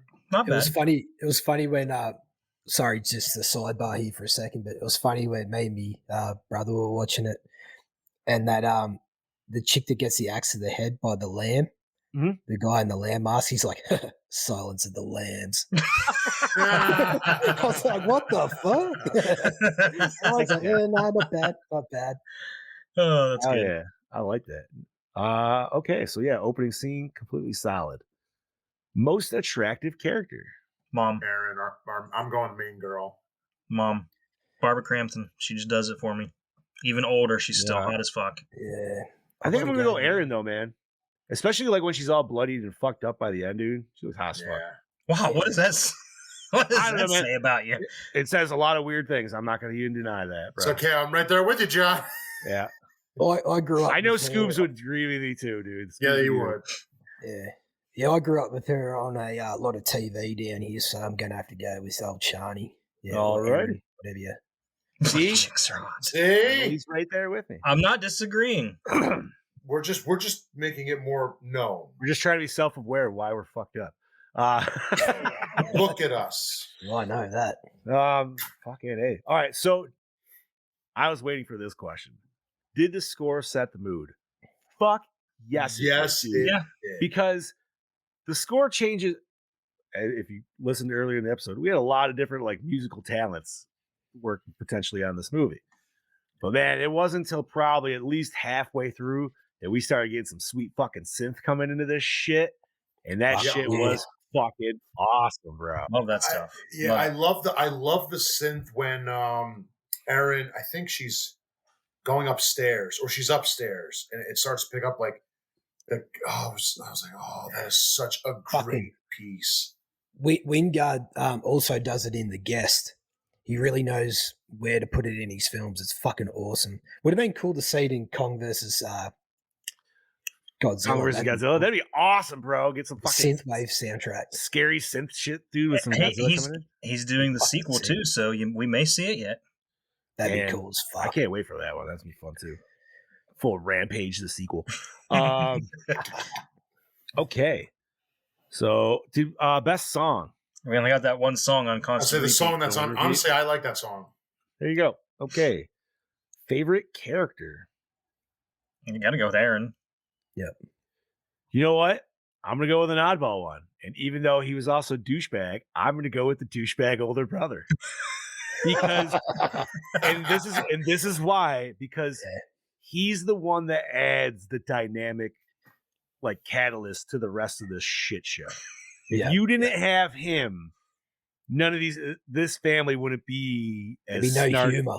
Yeah, exactly. Like Oh god, now you're making me think of Secret Santa even more. right, because now he's that older brother who's just trying to fuck everything from Secret Santa. I mean, they're almost the same. If you just gave this one PCP, he'd probably be doing the same fucking thing. Probably. Man, I really got to watch that again. That was a lot better than. I Yo, got man, making me right second after guess. this week, dude, it's game on for Christmas time. So yeah, that's Yes, agreed. Yeah, you know, so I'm Actually, and just if gonna nobody go with knows what Aaron. we're talking about, I think if I still have it up here, but I got this little here, and that'll take you to where you could go get Secret Santa. Oh, nice. Yeah, do it. Yeah. I think the boss man left that up there, so yeah, that'll take you to the screen box. I'm gonna buy And yeah, fucking A, dude. Okay, so was it scary? Yes. Oh, yes. Chad Daddy literally had a numbered of jump scares that worked for him, so I'm gonna say fuck yes. Shit your pants. Okay. Does it hold up today? Yeah. Only a decade Absolutely. old, I would Yeah, definitely say. Very yes. well. And you know something? It doesn't feel like a decade old. No. No, it doesn't. It doesn't feels feel fresh. dated at all. Yeah. It feels fresh. Alrighty. Did we like? Oh, I'm sorry. How was the acting? Acting Very was good. Yeah, Very really good. great. No handing it. This question could go either way, but cinematography. I'm gonna say I liked it. Even though I crapped Yeah. on that one scene, I still understand why it was needed for that scene. They made up for it with that flashing of the kill. Everything. That, the The breaking of the basement. bulbs, dude, just taking out that, like Yeah. Just some of the- 100%. even The just some of the reveal- ways like the nail in the foot, just the way that was shot. You know what I mean? I even liked how they, after T.I. West got shot in the head, and they kept the camera down low so we couldn't see it until we saw So was like it Aaron's Aaron reaction finally- to I think yeah. I think we get to see everything once Aaron finally like realizes it, being as that main POV. But yeah, dude, like that whole scene. Yeah, 100%. Great scene of just showing how people can go from 0 to 100 in like 1 second, dude, and literally lose their shit. Like, with nothing. Like John said earlier, that really fucking cool shot of the serial killer sitting next to like the dead corpse on the couch. Oh, I love that. And it just lingers. It's so fucking cool. Like and the you only sort way, of see, like, look, he's like, yeah, that's my masterpiece right there. That's I feel like the only way that could have been been maybe like a little funnier, or maybe I don't know, maybe he didn't. It's like if he just put the mask up a little bit and like lit a cigarette. Or something. Like, or if the way the body was like opposed with his hands on his crutch, he'd probably like grab his hand off the crutch and like just dropped it next to him. Or something so stupid. Right. Anything, dude. Like that, yeah, that was a cool little like end of that scene for sure. All right. Did we like the premise? Yes. Yes. It's a home invasion movie mixed with snarky family movie. So, and there's a lot of ones like that. So that's for sure. Climax, was it satisfying? Yes. Where do we want to say the climax was? I'd like to pinpoint this if we could. Is this the kitchen fight? No, her killing Crispin. Yeah. Yeah, so he has the last kill. That's the climax. So it'd almost be like the phone call, like when you, like from right that point, From that, pretty much. All right, but it's so quick. It's quickly paced. It is. And she kills Crispin, and she gets shot. So it's like, well, where does it end? Yeah, that's just like instantaneous. But it ends with the axe in the cop's face, unfortunately. But you know, all right. So recycle, rewind, remake, or reboot. I'm rewinding. Rewind and give us that damn sequel. Yeah, give us the fucking sequel. You know what, man? The way we're getting sequels and shit so much later now and everything, they can still do it. Mm-hmm. I mean, shit, we're just getting Beetlejuice 2. Fuck it. You know what I mean? Yeah, this could easily be done. Like anything's possible. Yeah. All righty. Let's rate this bitch. We do not have a rating from Scuba, correct? Correct. Okay. Bob, start us off, homie. 4.5. 4.5. All right. Very solid score. Brody? I'll go, I'm sort of tossing up between a 4.2 and a 4.3. I'll go 4.3. Fuck it. All right. Chad Daddy? I'm with Bob. 4.5 for me, buddy. Loved it. 4.5. And it's a solid movie, man. Great kills. I really like the home. I totally forgot about the Home Alone-esque kind of stuff in it, which made it even better to me. I'm gonna go 4.2. Okay. So let's divide that by 4. And that would be a 4.375. So a 4.5. Or 4.4. Jesus Christ. I can't remember that. Close. I'll take it. That's pretty damn good. 4.4. Kind of cuts it down the middle. Yeah. 2013's You're Next. Awesome. Chad Eddie, what do we have next week? Well, next week we have lined up a movie called Possession, which some of us may have to sign up for a free trial of Shudder or something to get. Yeah, this one's apparently... Don't look at me, I got Shudder. Is that the same? Wait, Possession 1981? Yes. Yes. It says it's also Amazon. Well, maybe it says Amazon Premium subscription, but maybe it's linked. Yep. Shudder or AMC Plus. What's that, Brody? Or Roku. I was gonna say you guys are gonna have some mixed reviews about this film. I can see it. It'd be good. It'd be good to hear you guys talk about it, but I can see. Apparently it's on Roku channel as well. So if you got Roku channel, it is. It says Roku channel premium subscription. So and that might also be Shudder through them because Roku channel is free. I was gonna say I'll check my Roku channel when I get off of this. I'll have to remember to look too. But it says also YouTube premium subscription, so you should be able to like probably rent it from everywhere too, I imagine. I don't know. Nope. I checked. You can't even rent it. It's just streaming through the... Really? Interesting. Yeah, because I went on Amazon and looked. Okay. So what I will say is we'll still stick with that. But for some reason, if there is a change up... if there's a change up, I will move up the following movie into that slot, which will be the 2009 remake of Friday the 13th. Okay, so that would definitely be super easy. I was going to say... we'll stick with Possession. We'll post it on our Instagram and everything like that in case it does change up. But yeah, well, I'll check after the show, homie, and just verify to see if those other ones. I mean, if I have to, I'll sign up for a month of Shudder because it's only. I have Shudder, so I'm good there. But you know, yeah, I have it. Too. I felt like I was wasting my money on it, so I have it. I never used it.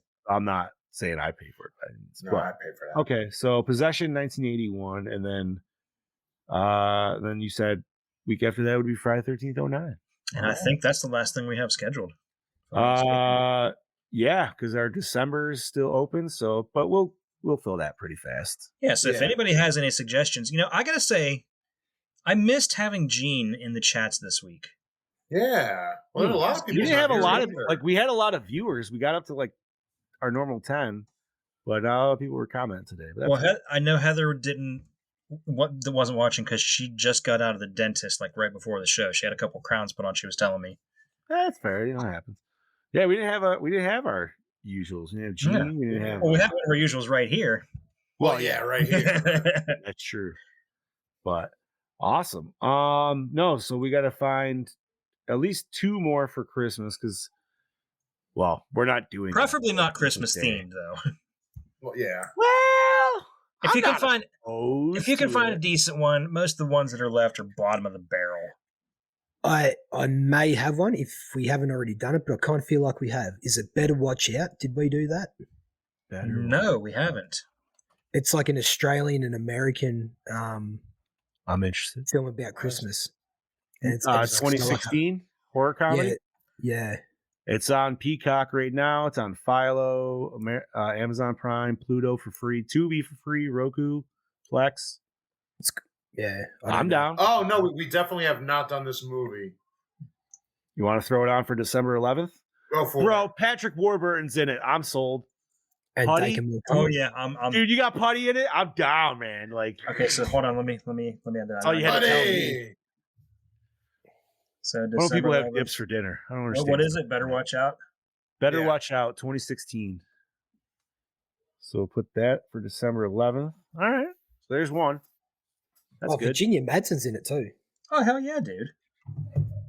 I forgot about her. Lavi Miller. That name sounds familiar too. Nice. Awesome. All righty. Well, is there anything nerdy for you boys to discuss? I got nothing. I do. I got a couple of little things. Today, the NECA dropped.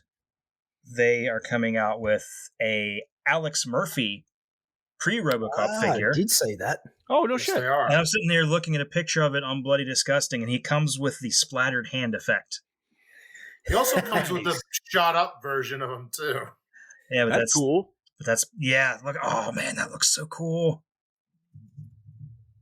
NECA awesome. coming in clutch again. That is really cool. 2 alternate heads, the alternate chest piece where he's all shot up, the alternate hand, the alternate leg. Oh man, that looks so fucking cool.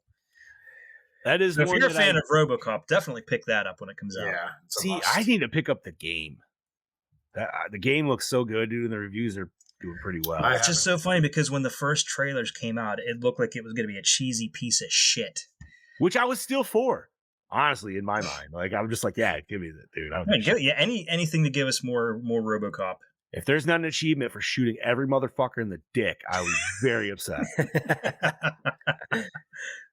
Anything else, nerdy boys? Yeah. Well, I don't know. For those who are playing the Chainsaw Massacre game, there is a new map and new characters coming on November. Oh, 28th. nice. We have a character called New Family, Nancy, and then a new victim called Danny, and they will be out on November 28th. There is a trailer, and it looks cool. Are they DLC or are they free? No, I think it's hold on.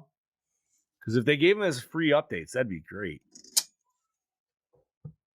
But I also haven't dipped a toe into that game in a solid month or so. So I think it says you can get both of them, new map and both characters for $10. okay. But I think they're going to give the new map probably Map to should everybody be eventually. free. Yeah, I think the map is free, but the characters you have to probably get. All right. Oh, you know what? The one nerdy thing I got today is if you got MK1 today, Tremor dropped, which is fucking awesome. I haven't tried them out yet. can let you know after the fact. And if you don't have MK1 Black Friday, it's on sale 30% off on either big consoles. So Oh, and one more other thing, just because we were talking about it so much, Johnny saw it, and I will be seeing it Wednesday. Eli Roth's Thanksgiving slashes into a $12 million debut from its first weekend. yeah, I threw $10 to that hole. Woo! Yeah. Fucking A, man. It was great, dude. I 100% tell. I would say, especially this week, man, everybody should for the most part have a short work week. Maybe not, and I do apologize if you don't.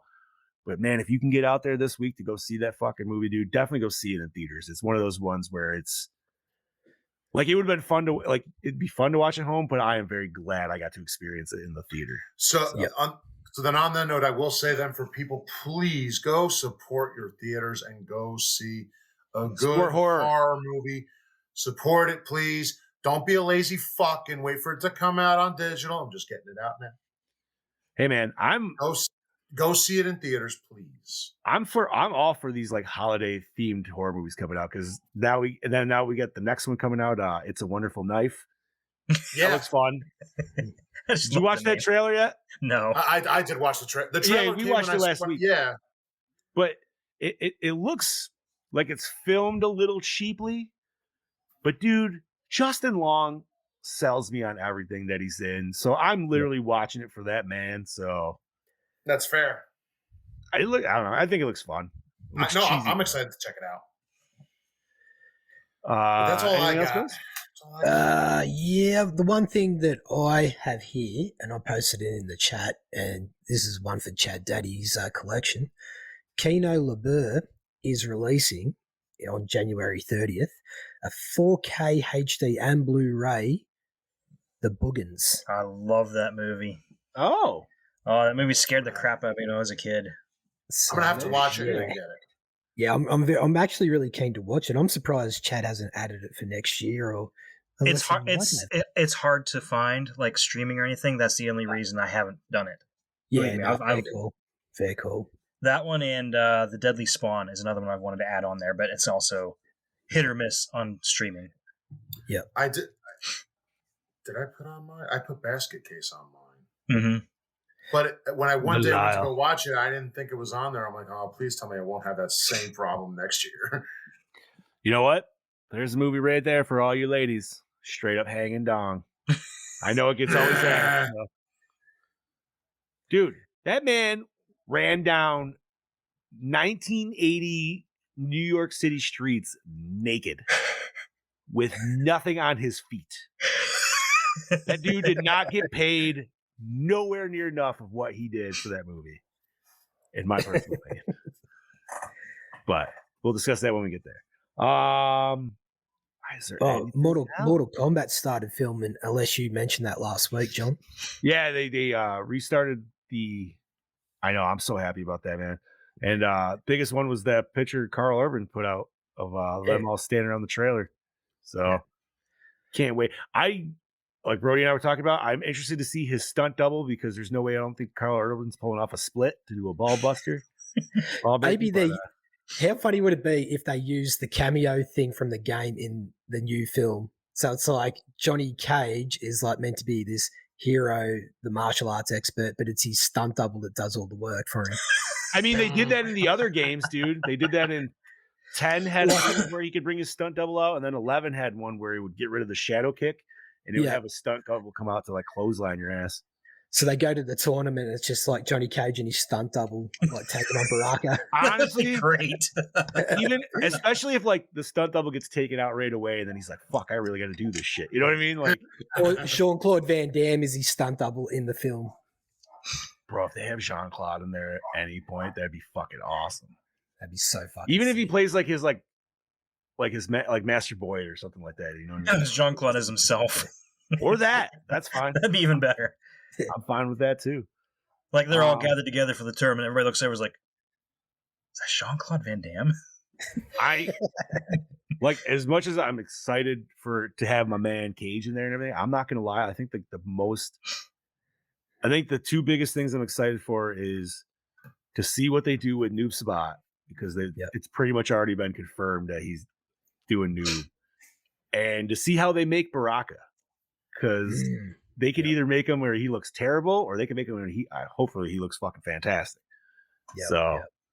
I'm hoping they don't like some like cheese mo out of it, and like they're like, oh, we'll just make him kind of normal, but we'll give him swords in his arms. It's like, no, man, give me the fucking full teeth, everything. I need it all. So I don't know, man. And who knows? Maybe our main character will die off and we'll get a new main character. Hopefully, fingers crossed. Yeah. Or push back to the side. Other than that, all I have to say is I hope you guys have a fucking happy Thanksgiving today. That's this week. Hell yeah. Happy Thanksgiving happy to all of us. Thanksgiving, motherfuckers. Yeah. And other than that, I think we're good, man. Should we sign it out?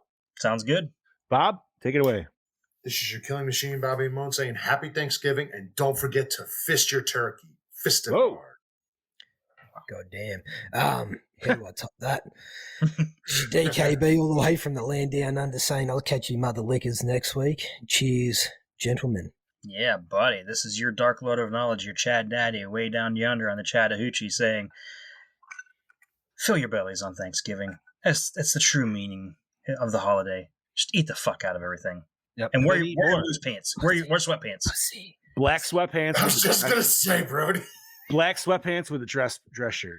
Oh, well. And I am your Fluff Master Supreme, Big Johnny D, saying happy Thanksgiving, Gorehounds. Hope you have a fantastic week. And what else? Oh, yeah. That's not cranberry sauce. Yes! Fucking cunt. Fist